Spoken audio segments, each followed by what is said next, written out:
رب اشرح لي صدري ويسر لي أمري واحلل عقدة من لساني يفقه قولي اللهم آت نفسي تقواها وزكها فأنت خير من زكاها أنت وليها ومولاها أما بعد فإن خير الحديث كتاب الله وخير الهدي هدي محمد صلى الله عليه وسلم وشر الأمور محدثاتها وكل محدثة بدعة وكل بدعة ضلالة وكل ضلالة في النار.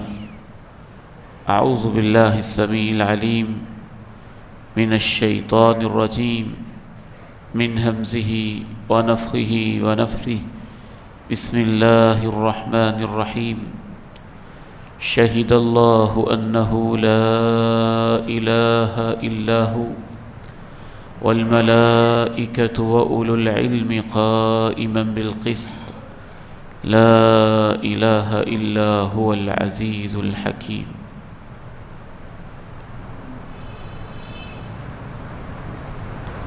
اللہ تعالیٰ نے اس بات کی گواہی دی کہ اس کے سوا کوئی عبادت کے لائق نہیں ہے. والملائکہ، فرشتوں نے بھی یہ گواہی دی. وَأُولُو الْعِلْمِ، اہل علم نے بھی یہ گواہی دی. قائماً بالقسط، وہ انصاف پہ قائم. لا الہ الا ہو، اس کے سوا کوئی عبادت کے لائق نہیں ہے. العزیز الحکیم، بہت زبردست ہے، بڑی ہی حکمتوں والا ہے. گواہی دینا ایک بڑا اہم معاملہ ہوتا ہے. جس قدر مقدمہ اہم ہو، گواہ اس کے لیے اتنے مضبوط ڈھونڈے جاتے ہیں. انسانی تاریخ میں اللہ تعالیٰ کے نزدیک سب سے بڑا مقدمہ توحید اور شرک کا مقدمہ ہے. سب سے بڑا کیس، سب سے بڑا معرکہ، سب سے بڑا قضیہ اور مسئلہ توحید اور شرک کا ہے. اسی کے لیے اللہ تعالیٰ نے انبیاء کو بھیجا. اسی کی خاطر بدر کا معرکہ سجا. توحید ہی کی خاطر احد کے میدان میں امام کائنات علیہ السلام کے دندان مبارک کو شہید کیا گیا. توحید ہی کی خاطر ابراہیم کو آگ میں پھینکا گیا.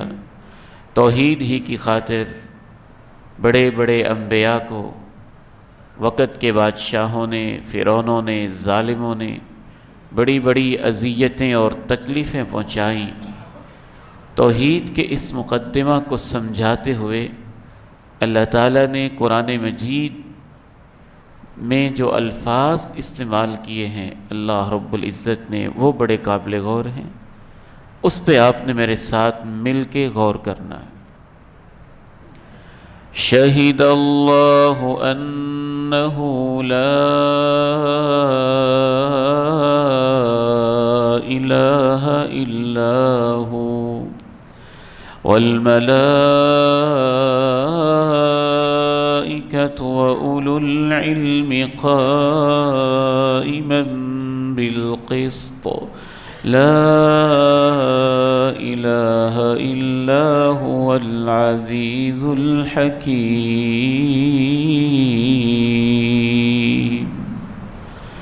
اللہ نے گواہی دی ہے اس کے سوا کوئی عبادت کے لائق نہیں. فرشتوں نے بھی یہی گواہی دی ہے اور اہل علم نے یہ گواہی دی ہے. امام ابن قیم رحمہ اللہ نے اس ایک آیت مبارکہ کی روشنی میں اہل علم کی 22 فضیلتیں بیان کی ہیں جو اس ایک آیت سے ثابت ہوتی ہیں. وقت نہیں ہے کہ میں ان کی تفصیل میں جاؤں. میں صرف اشارہ کرنا چاہوں گا کہ انسانی تاریخ کا سب سے بڑا مقدمہ لا الہ الا اللہ دائر کرنے والا خود اللہ تعالیٰ، توحید و شرک کے مقدمے کے اوپر اللہ تعالیٰ نے کسی کو گواہ بنانا پسند کیا تو سب سے پہلے اللہ نے کہا میں خود اپنی توحید کی گواہی دیتا ہوں، اور اس کے بعد کہا میرے فرشتے گواہی دیتے ہیں، اور انسانوں میں سے اللہ نے اگر کسی کو گواہ بنایا تو صرف اور صرف علماء کو بنایا کہ میں واحد ہوں، قہار ہوں، عزیز ہوں، میری توحید کا ڈنکا بجنا چاہیے، لا الہ الا اللہ کے اوپر میں خود گواہ ہوں، فرشتے گواہ ہیں اور علماء گواہی دیتے ہیں۔ امام ابن قیم رحمہ اللہ کہتے ہیں سب سے بڑے مقدمے کے اوپر اللہ نے انسانوں میں سے صرف علماء کو گواہ بنایا، اس سے بھی علماء کی فضیلت ثابت ہوتی ہے، اور جب گواہی کی ترتیب کی باری آئی تو ترتیب بھی اللہ نے یہ رکھی کہ میں خود گواہ ہوں، پھر کہا فرشتے گواہ ہیں، پھر کہا علماء گواہ ہیں۔ اس ترتیب سے بھی یہ ثابت ہوا کہ کائنات میں سب سے اونچی ہستی اللہ کی ہے، اللہ کے بعد فرشتوں کو اللہ نے رکھا، اور انسانوں میں سے اللہ نے صرف اور صرف اہل علم کو توحید کے اوپر گواہی کے لیے پسند کیا۔ آج ہم ایسے عہد کے اندر جی رہے ہیں، خوب کو ناخوب بنا دیا گیا ہے، اچھائی کو برائی بنا کے پیش کیا جاتا ہے، برائی کو اچھائی بنا کے مزین کر کے پیش کیا جاتا ہے، گرد و غبار ایسی اڑائی گئی ہے کہ حقائق کے اوپر پردے پڑ گئے ہیں، اور انسان کے لیے حقیقت تک پہنچنا مشکل بنا دیا گیا ہے۔ جو معاشرے کے کمینے، غلیظ ترین، گھٹیا لوگ تھے، ان کو اتنی عزت دی گئی ہے کہ سپر سٹار بنا دیا گیا ہے، اور ہمارے نوجوانوں کے لیے ان کو آئیڈیل بنا دیا گیا ہے، اور جو اللہ اور اللہ کے رسول کی نظر میں معزز لوگ تھے ان کے خلاف پروپیگنڈا ایسا کیا گیا ہے، الزامات ایسے لگائے گئے ہیں، تہمتیں ایسی تراشی گئی ہیں، بدنام ایسا کیا گیا ہے، اور کردہ اور نہ کردہ گناہ ان کے سر کے اوپر ایسے تھوپے گئے ہیں کہ معاشرے میں ان کو نفرت کا استعارہ اور کمزوری کا استعارہ بنا دیا گیا ہے، اور لوگ مذاق سے کہتے ہیں اچھا یہ مولوی ہے، اور یہ وہ طبقہ ہے جس کو اللہ اور اللہ کے رسول نے کہا کہ میری توحید کے اوپر گواہ یہی ہے۔ تو سب سے پہلی بات علماء کے حوالے سے ہمارے ذہن میں یہ رہنی چاہیے کہ اللہ نے اپنی توحید کے اوپر علماء کو اپنے قرآن میں انسانوں میں سے صرف علماء کو گواہ بنایا۔ دوسری بات رسول اللہ صلی اللہ علیہ وسلم نے کیا کہا؟ انسانوں میں سب سے افضل مقام انبیاء کا ہوتا ہے، اور اللہ کے رسول علیہ السلام نے کہا العلماء ورثۃ الانبیاء، انبیاء کے چلے جانے کے بعد ان کے وارث علماء ہوتے ہیں، ان کے وارث علم والے ہوتے ہیں۔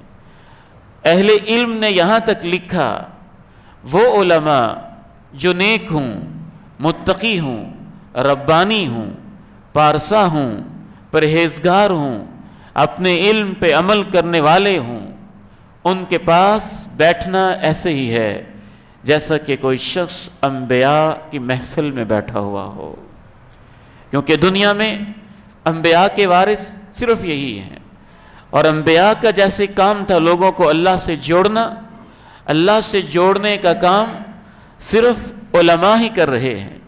آپ مجھے پوری ایمانداری سے بتائیے کہاں سے آواز اٹھ رہی ہے کہ اللہ کو سجدہ کیا جائے؟ کہاں سے آواز اٹھ رہی ہے قرآن پڑھا جائے؟ کہاں سے آواز اٹھ رہی ہے قال اللہ، اللہ یہ کہتا ہے؟ کہاں سے آواز اٹھ رہی ہے قال رسول اللہ، اللہ کے رسول یہ کہتے ہیں؟ کہاں سے آواز اٹھ رہی ہے صلح کرائی جائے؟ کہاں سے آواز اٹھ رہی ہے فلسطین کے مظلوموں کے لیے جہاد کیا جائے؟ کہاں سے آواز اٹھ رہی ہے غریبوں کی مدد کی جائے؟ کہاں سے آواز اٹھ رہی ہے یتیموں کے سر پہ ہاتھ رکھا جائے، کہاں سے آواز اٹھ رہی ہے مسجدوں کو آباد کیا جائے، کہاں یہ بندوبست اور انتظام موجود ہے کہ قرآن مجید کا ناظرہ پڑھایا جائے اور قرآن مجید کی تعلیم کا انتظام کیا جائے۔ تھوڑی دیر کے لیے، تھوڑے سے وقفے کے لیے آپ علماء کو سائڈ پہ کر دیں، مدارس کو بند کر دیں، مسجدوں کو تالے لگا دیں، محراب پہ پابندی لگا دیں، ممبر کی آواز پہ قدغن لگا دیں، تھوڑی دیر کے لیے فرض کریں ایسے ہو گیا۔ مسجدیں بند ہو گئیں، مدارس کو تالے لگ گئے، علماء اٹھ گئے، حلال و حرام بتانے والا کوئی نہ رہا، اور تھوڑی دیر کے لیے ان کو سائڈ پہ نکال کے پھر دیکھیں کہ دنیا کہاں کھڑی ہوئی ہے۔ 20 سال ایسے گزر گئے، 30 سال ایسے گزر گئے، 40 سال ایسے گزر گئے۔ اللہ کی عظمت کی قسم اٹھا کے کہتا ہوں، اگر انسانی تاریخ سے علماء کو نکال دیا جائے تو آپ کو تو لا الہ الا اللہ اور کلمہ پڑھانے والا بھی کوئی نہیں ہوگا، اور تو اور آپ کو یہ بتانے والا بھی کوئی نہیں ہوگا کس سے رشتہ کرنا ہے اور کس سے نہیں کرنا ہے، کہاں نکاح حلال ہے اور کہاں نکاح حرام ہے۔ علماء کو اگر سائڈ پہ کر دیا جائے، ممبر کی آواز کا اگر گلا گھونٹ دیا جائے، اگر مدارس اور مساجد کو انسانی تاریخ سے نکال دیا جائے، تو میں اپنی آنکھوں سے یہ منظر بھی دیکھ رہا ہوں کہ 20-25 سال ہی گزریں گے، لوگ اپنی ماؤں سے بھی شادیاں کریں گے اور اپنی بیٹیوں سے بھی نکاح کریں گے اور اپنی بہنوں کو بھی معاف نہیں کریں گے، کیونکہ حلال و حرام کا رشتہ بتانے والا ہی کوئی نہیں ہوگا، یہ سمجھانے والا ہی کوئی نہیں ہوگا، نکاح حلال کا ہے، حرام کا ہے، جائز کا ہے، ناجائز کا ہے۔ اس لیے میں آج کے اس خطبہ جمعہ میں خصوصی طور پہ کہنا چاہتا ہوں کہ ہم تو علماء کے جوتے اٹھانے والے اور ان کے قدموں میں زندگی بسر کرنے والے لوگ ہیں۔ اگر یہ اللہ کا حکم نہ ہوتا، دین کا حصہ نہ ہوتا، قرآن کی آیتیں نہ ہوتی، پیغمبر کی باتیں نہ ہوتی، تو ہمیں شاید یہ کہنے کی ہمت نہ ہوتی اور لوگ اعتراض کرتے کہ اپنے بارے میں شاید کہا جا رہا ہے، لیکن یہ علم ہے اور اس کو چھپانا جائز نہیں ہے، یہ قرآن کی آیات کا حصہ ہے، اللہ کے پیغمبر کی باتوں کا حصہ ہے، ان کو چھپانا علم کو چھپانا ہے۔ اس ذمہ داری کو محسوس کرتے ہوئے، معاشرے کے تقاضوں کو دیکھتے ہوئے، جدید دور کے ماحول کو دیکھتے ہوئے، ان باتوں کو بھی پلے باندھنا اور سمجھ لینا بہت ضروری ہے۔ صرف سابقہ تاریخ ہی نہیں، سابقہ تاریخ میں تو یہ واقعات بھی ہو چکے ہیں۔ بہرام چوبی نے اپنی بہن کے ساتھ شادی کی ہوئی تھی اور وہ ایران کا بادشاہ تھا۔ یزدگر دوم نے اپنی بیٹی کو نکاح میں رکھا ہوا تھا اور وہ بھی پورے فارس کا، پرشیا کے بڑے علاقے کا بادشاہ تھا۔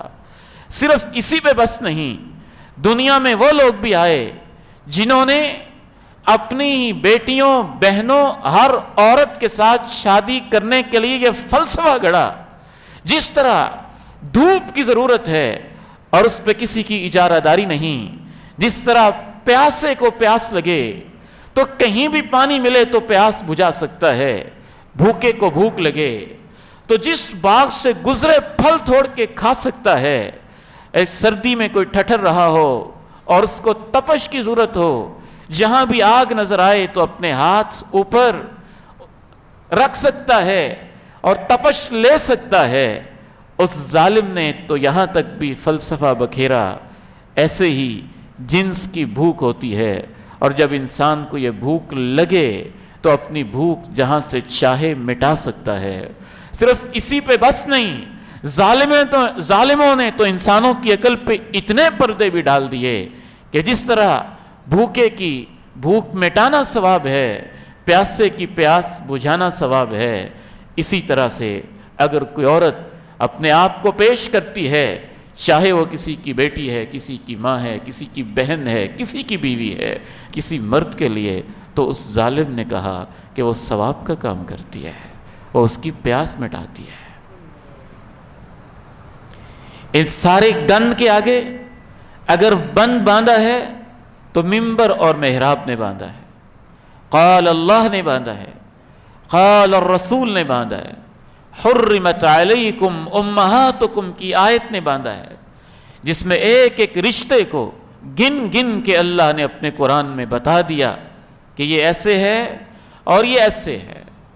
آج تو علماء کے بتانے کے باوجود وراثت پہ جھگڑے ہو رہے ہیں۔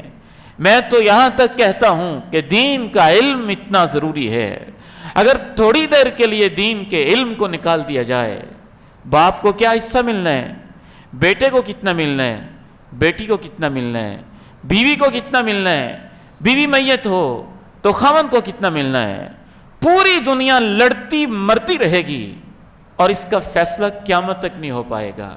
یہ اللہ کا قرآن ہی ہے جو ہمارے بڑے بڑے مسئلے 2 لفظوں میں حل کر دیتا ہے، چند آیتوں میں حل کر دیتا ہے، چند جملوں کے اندر حل کر دیتا ہے، اور اس حل تک پہنچانے والے علماء ہوتے ہیں، قرآن کے قراء ہوتے ہیں، قرآن کا ترجمہ کرنے والے اور قرآن کی تفسیر کرنے والے ہوتے ہیں۔ ہم اس بات کو سمجھیں یا نہ سمجھیں، دشمن اس کو سمجھ گیا تھا۔ روس جب یہ سرخ انقلاب اور یہ سرخ ریچ اور دنیا کا یہ بدترین قسم کا نظریہ اشتراکیت اور کمیونزم پورے جوبن پہ تھا، یہ تو ابھی چند دہائیاں پہلے کی بات ہے۔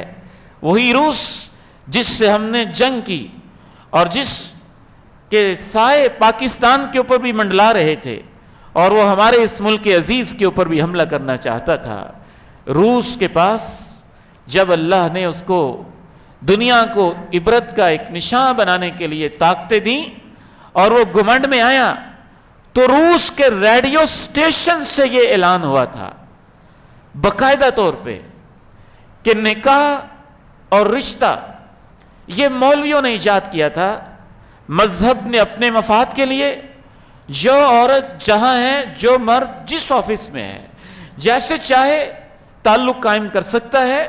ریڈیو سٹیشن سے باقاعدہ سرکاری طور پہ اعلان کیا گیا۔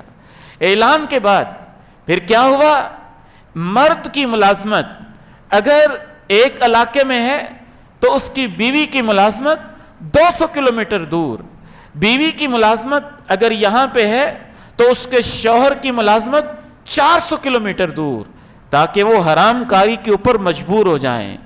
20 25 30 سال ایسے گزرے تھے، اور 25-30 سال کے بعد روس کی گلیوں کے اندر انسانوں کے بچے ایسے ہی آوارہ پھرتے تھے جیسے کسائیوں اور قصاب کی دکانوں کے اوپر یا ہماری گلیوں کے اندر کتوں کے بچے آوارہ پھرتے ہیں۔ انہوں نے یہ تو کر لیا کہ ناجائز تعلق جیسے مرضی قائم کرو، لیکن وہ پاگل یہ نہ سمجھ سکے کہ اللہ کے تو ہر کام میں حکمت ہوتی ہے۔ بچے کو کون سنبھالے گا، بیٹی کو کون سنبھالے گا؟ اور جب ایک مرد کو ایک عورت کے ساتھ ناجائز تعلق قائم کرنے کی آزادی ہوگی تو اس کے اوپر پابندی کون لگائے گا کہ 9 ماہ جس عورت نے، جس کا پیٹ پھولا ہونا ہے اور بیماری کی کیفیت میں ہونے ہیں، تم نے اس کے ساتھ وفائی کرنی ہے اور اس بچے کی ذمہ داریاں بھی اٹھانی ہیں، یہ سارے اخلاقی ضابطے کون بنائے گا؟ اور انہوں نے جو اپنے راستے کے اندر دیکھا کہ علماء سب سے بڑی رکاوٹ ہیں، تو باقاعدہ مسجدوں کو بند کیا، مدرسوں کو تالے لگائے، زبان کو چینج کیا، عربی رسم الخط کو بدل کے رکھ دیا، حتیٰ کہ ان سے متاثر ہو کے کمال اتا ترک نے بھی ترکی کے اندر وہ خباستیں کی کہ انسان حیران و شش در رہ جاتا ہے۔ رسم الخط اگر بدل دیں، چھوٹا سا کام ہے، دیکھنے میں چھوٹا سا کام ہے۔ علامہ اقبال کی شاعری اردو زبان میں ہے، اردو کو ہم عربی کے رسم الخط میں لکھتے ہیں، قائد اعظم کے خطبات اردو زبان میں ہیں، اردو کو ہم عربی حروف میں لکھتے ہیں، الف با تا سا کے اندر لکھتے ہیں۔ بس اتنا سا آپ کام کر دیں کہ کہ عربی حروف کی جگہ انگریزی لے آئیں، شاعری اقبال کی ہو لیکن ABC میں لکھی جائے، خطبات قائد اعظم ہی کے ہوں لیکن ABC میں لکھے جائیں، کتاب شبلی نعمانی کی ہو لیکن ABC الفابیٹیکلی اس حروف میں لکھے جائے، جیسے آج کل نوجوان اپنے میسیجز لکھتے ہیں اردو کے میسیج انگریزی حروف میں۔ تو اتاتورک نے اتنا کام کیا، کہا کہ رسم الخط چینج کر دیا جائے اور اپنے علاقے کا رسم الخط جن حروف میں لکھنا تھا وہ عربی کے ختم کر کے دوسری زبان کے کر دیے۔ اتنا کام کرنے سے پوری کی پوری نسل ایسی پیدا ہوئی جو اپنے آباء و اجداد کی کتابوں سے وراثت سے واقف ہی نہیں تھی۔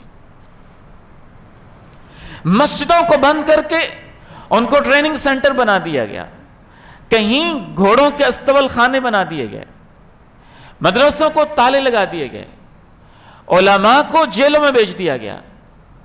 اور ایک مورخ لکھتا ہے، بلکہ اس دور کا وہ شخص جس نے اپنے دادا جی کو دیکھا ہوا تھا اور اس کے دادا نے یہ روایت بیان کی اور جدہ کے اندر رہنے والا ہے، اور جدہ سے نکلنے والے ایک اخبار جدہ نیوز میں وہ اپنا مضمون لکھتا ہے اور اس کے اندر اپنے دادا جی کے حوالے سے بیان کرتا ہے کہ میرے دادا جی نے بیان کیا، اللہ کے فضل سے جب جہاد کی برکت سے روس ٹوٹا اور روس کے ٹوٹنے کے بعد مسلم ریاستیں آزاد ہوئیں، وہی ریاستیں جہاں کبھی امام بخاری ہوتے تھے، جس کو ہم بخارا اور سمرقند کہا جاتا تھا، آزاد ہونے کے بعد ازبکستان، تاجکستان، ترکمانستان اور یہ 7-8 اس طرح کی ریاستیں آزاد ہو کے اسلامی ریاستیں بنی۔ تو 30 سال گزرنے کے بعد بھی ہر گھر کے اندر ایک حافظ قرآن پھر بھی موجود تھا۔ جب پوچھا گیا کیسے موجود تھا تو اس نے بتایا کہ اس طرح سے موجود تھا کہ علماء نے اپنے گھروں کے اندر سرنگیں بنا لی تھیں، اور روس کے سرخ ریچھ سے بچنے کے لیے ان علاقوں کے لوگ اپنے بچوں کو سرگوں کے اندر عالم کے پاس دین کی تعلیم کے لیے بھیج دیتے تھے۔ اس عالم کی زندگی سے یہ برکت ہوئی کہ 30 سال ظلم و استبداد کے گزر گئے، لیکن اللہ کے قرآن کے حافظ پھر بھی معاشرے کے اندر موجود رہے۔ شہید اللہ انہ لا الہ الا ہو والملائکۃ وأولو العلم قائما بالقسط لا الہ الا هو العزیز الحکیم۔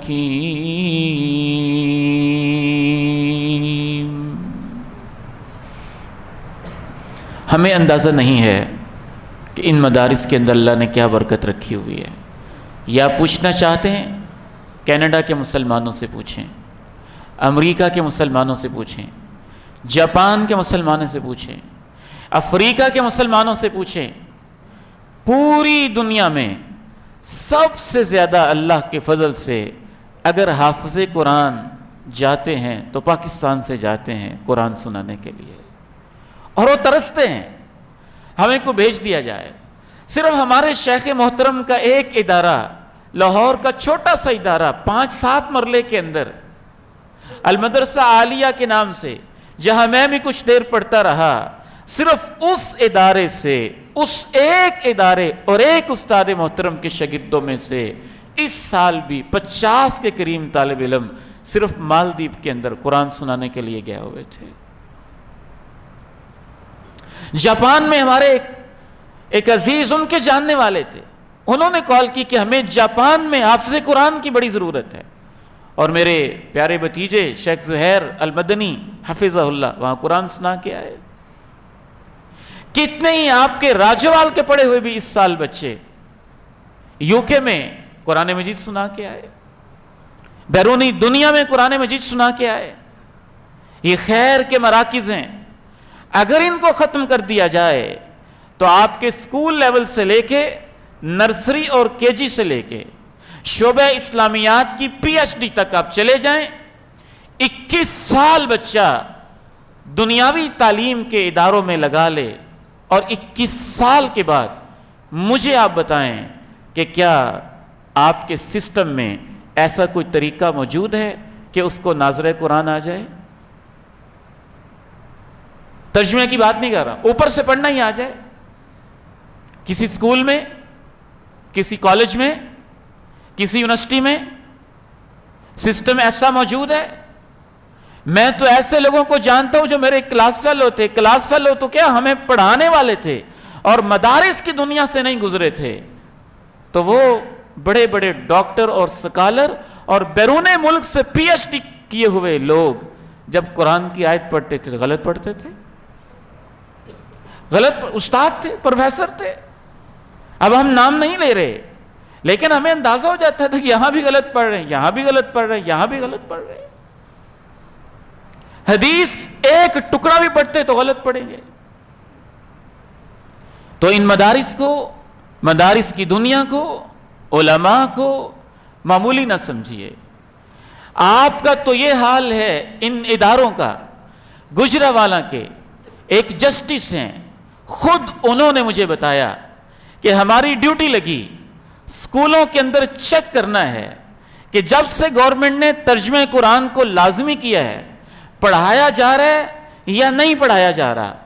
اس گجرانوالہ کے جسٹس نے خود اپنی یہ رویداد سنائی، اور وہ خود ایک علمی گھرانے سے تعلق رکھتے تھے کہ جتنے بھی اسکولوں کا ہم نے وزٹ کیا ان میں سے 70% وہ تھے جو کارروائی کے لیے بس جب ہم چیک کرنے جاتے تھے بچوں کو ترجمہ ہاتھ میں پکڑا دیتے تھے، یا جتنا ٹیسٹ ہونا ہوتا تھا وہ 2-4 آیتیں سنا دیتے تھے، لیکن ترجمے کا باقاعدہ کوئی انتظام پڑھانے کا کہ جس سے بچوں کو واقعتاً آتا ہو موجود نہیں تھا.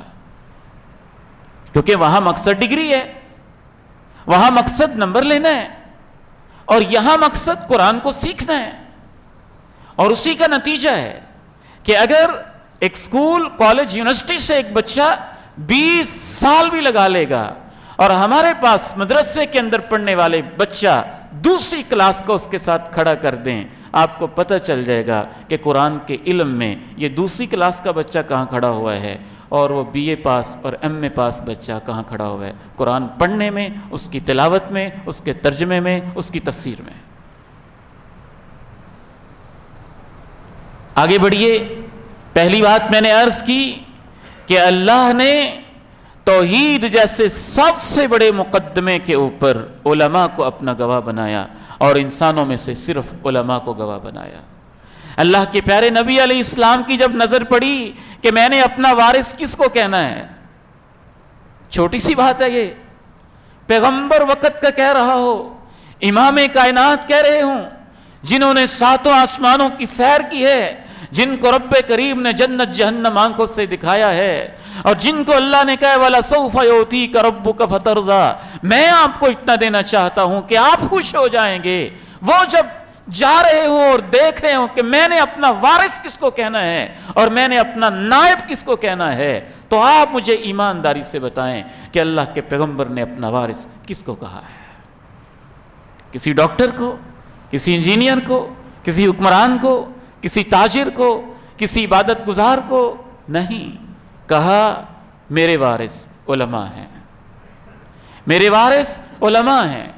اور کہا کہ ہماری وراثت میں زمینیں نہیں ہیں، جائیداد نہیں ہے، درہم نہیں ہے، دینار نہیں ہے، پیسہ نہیں ہے، کچھ نہیں ہے. فرمایا علماء اس لحاظ سے انبیاء کے وارث ہیں کہ انبیاء کی وراثت ان کا علم ہے، جو اس علم کو سنبھالے گا وہی وارث ہے. جو اللہ کے نبی کی باتوں کو پڑھے گا وہی وارث ہے، جو اس کے لیے زندگیاں لگائے گا. 8 سال مدرسے میں بیٹھ کے، ماں سے جدا ہو کے، باپ سے جدا ہو کے، یہ منزلیں آسان نہیں ہوتی ہیں. اللہ چنتا ہے، نصیبے والوں کو چنتا ہے. کل ہی میں اپنے ایک ساتھی کا مضمون پڑھ رہا تھا، کہہ رہا تھا میں بچوں کو رات سلا رہا تھا اور ایک بچہ رونے لگ گیا، اور میں نے اس سے پوچھا کہ بیٹا کیوں روتا ہے؟ تو اس نے جواب دیا کہ استاد جی میں تو اپنی ماں کے پاس ہوتا تھا اور 1 ہفتہ ہو گیا ہے میں اب مدرسے میں اکیلا سوتا ہوں، مجھے نیند نہیں آ رہی ہے. یہ 10 سال کے بچے، یہ 12 سال کے معصوم بیٹے، یہ 15 سال کے نوجوان ہمارے روحانی بیٹے، اور یہ 8-8 سال 10-10 سال ایڑیاں رگڑنے والے اور ہر طرح کی خوراک پہ گزارا کر کے ماں باپ سے جدا رہ کے جب یہ اپنے گھروں سے نکلتے ہیں تو ان کا مقام تمہاری نظروں میں جو بھی ہو لیکن تمہارے پیغمبر کی نظروں میں اتنا بڑا ہوتا ہے کہ اللہ کو ان کا زمین پہ لگنا بھی پسند نہیں ہوتا. جب یہ چلنے لگتے ہیں تو اللہ ان کے قدموں کے نیچے فرشتوں کے پر بچھا دیتا ہے. ان پہ چلو، ان پہ چلو. وَإِنَّ الْمَلَائِكَةَ لَتَضَعُ أَجْنِحَتَهَا رِزًا لِطَالِبِ الْعِلْمِ. امام کائنات نے کہا کہ فرشتے ان کے قدموں کے نیچے پر بچھاتے ہیں جو علم کے لیے نکلتا ہے. چوتھی بات یہ بھی ذہن میں رکھیے، اللہ اور اللہ کے رسول کو، اللہ کو علم تھا اور اللہ نے اپنے پیغمبر کو بتایا ہوا تھا کہ ایک دور ایسا آئے گا کہ سب زبانیں انہی کی طرف چلیں گی، سارے تیروں کے رخ ادھر ہی ہو جائیں گے، سب کی توپیں انہی کے اوپر برس رہی ہوں گی، اپنے بھی اور بیگانے بھی انہی کو ہدف اور تنقید کا نشانہ بناتے ہوں گے. تو اللہ نے ایک بڑا خوبصورت انتظام کر دیا. اللہ نے کہا دنیا جو بھی کہے، جس کو اللہ نے کہا اور اللہ کے نبی نے کہا، میں نے اپنے دین کا علم دیا ہوا ہے. امام کائنات فرماتے ہیں وَإِنَّ الْعَالِمَ لَيَسْتَغْفِرُ لَهُ مَنْ فِي السَّمَاوَاتِ وَمَنْ فِي الْأَرْضِ حَتَّى الْحِيتَانُ فِي جَوْفِ الْمَاءِ وَحَتَّى النَّمْلَةُ فِي جُحْرِهَا. جو دین کا علم سیکھ کے عالم بن جاتا ہے، آسمان کے سارے فرشتے بھی اس کے لیے بخشش کی دعائیں کرتے ہیں، زمین کی مخلوقات بھی بخشش کی دعائیں کرتی ہیں، چونٹی اپنی بلوں میں بخشش کی دعائیں کرتی ہیں، مچھلیاں پانیوں میں اس کے لیے بخشش کی دعائیں کرتی ہیں کہ اللہ اپنے اس بندے کو معاف کر دے جو تیرے بندوں کو تیرے ساتھ جوڑنے کا کام کر رہا ہے. علماء نے تو یہاں تک لکھا ہے، امام کائنات علیہ السلام نے فرمایا لا تسبوا الدیک.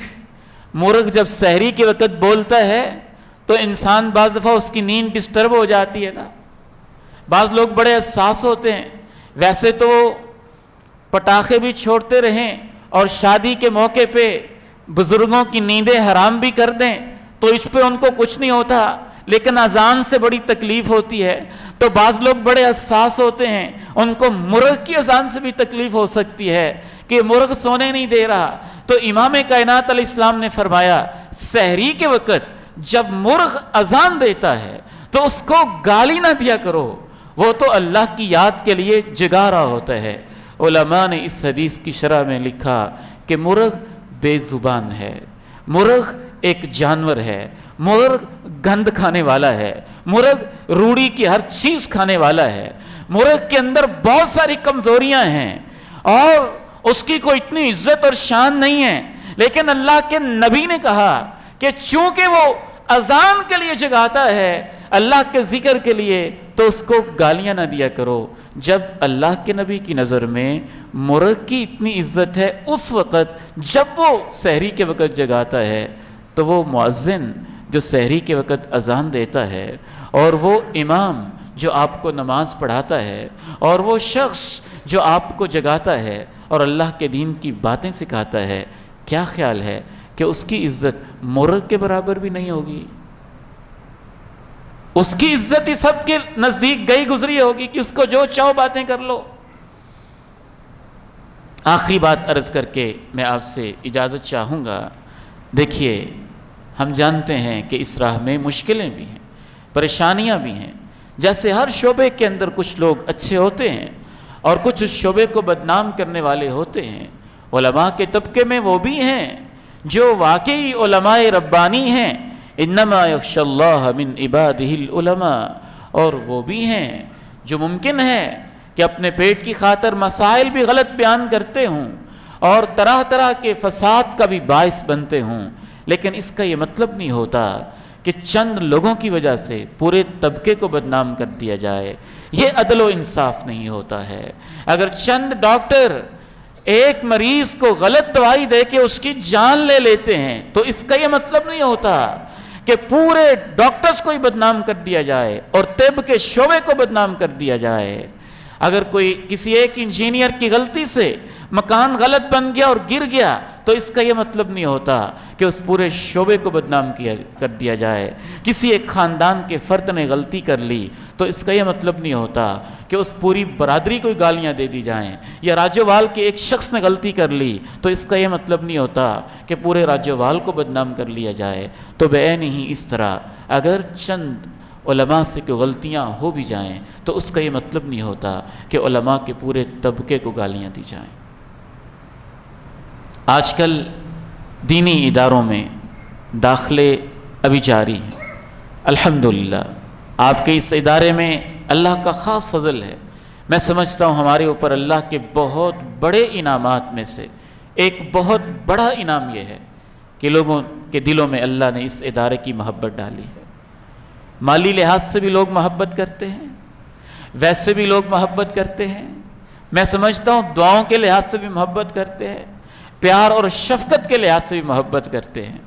اور اتنی محبت ہے کہ بعض دفعہ ہمیں محسوس ہوتا ہے کہ ہم ان کی محبت کا ویسا جواب نہیں دے پاتے جیسے ہونا چاہیے, جگہ کی کمی کی وجہ سے یا وسائل کی کمی کی وجہ سے. ہمارے پاس سیٹیں پہلی کلاس میں 30 کوشش ہوتی ہے ہماری ایک کلاس میں بچے رکھے جائیں, 30 سے اوپر ہو جائیں تو دوسرا سیکشن بنا دیا جائے. ہمارے پاس 30 بچوں کی گنجائش تھی اور وہ پہلے ہی پر ہو گئے. پھر جب داخلہ ہوا تو الحمدللہ ان 30 سیٹوں کے اوپر 80 بچوں نے اپلائی کیا. ان 80 میں سے منتخب کر کے ہم نے 20 رکھے. پھر والدین کا اصرار ہوا تو مزید اس سوموار تک ہم نے رجسٹریشن کی تاریخ مزید اس کی توسیع کی ہے کہ ایک دوسرا سیکشن ہم بنا دیں گے اور اس میں ابھی داخلہ جاری ہے. ان بچوں کے لیے جو پرائمری پاس ہوں, حافظ قرآن ہوں, یا وہ بچے جو میٹرک پاس ہوں ان کے لیے بھی داخلہ ہے. پرائمری پاس حافظ ہیں ان کے لیے بھی داخلے کی گنجائش ہے, اور جو مڈل پاس بچے ہیں ان کے لیے بھی ہے. اور پورا ایک نظم ہے مڈل سے لے کے ان کو اسکول کی تعلیم BS MS تک کیسے دینی ہے اور صحیح بخاری تک کیسے پڑھانا ہے, یہ سارا ایک نظم موجود ہے. تو آپ کو دعوت ہے آپ اس ادارے میں اپنے بچوں کو داخل کروائیں. ہماری دوسری شاخ مرکز السنہ وہاں بھی داخلے اوپن ہیں, وہاں اب داخل کروانا چاہیں وہاں کروائیں. بچیوں کو جو میٹرک پاس ہیں طالبات کے ادارے میں داخل کروائیں. بعض دفعہ مجبوری ایسی ہوتی ہے کہ مقامی طور پہ بچہ صحبت اور ماحول کی وجہ سے صحیح چلتا نہیں ہے تو اس کو گھر سے دور بھیجنا اچھا رہتا ہے. آپ کسی اور ادارے میں داخل کروانا چاہیں وہاں داخل کروائیں. مقصد صرف یہ ہے کہ دین کے علم کی طرف اپنے بچوں کو لگائیں. اللہ تعالی ہمیں یہ شوق نصیب فرما دے. وآخر دعوانا ان الحمد للہ رب العالمین.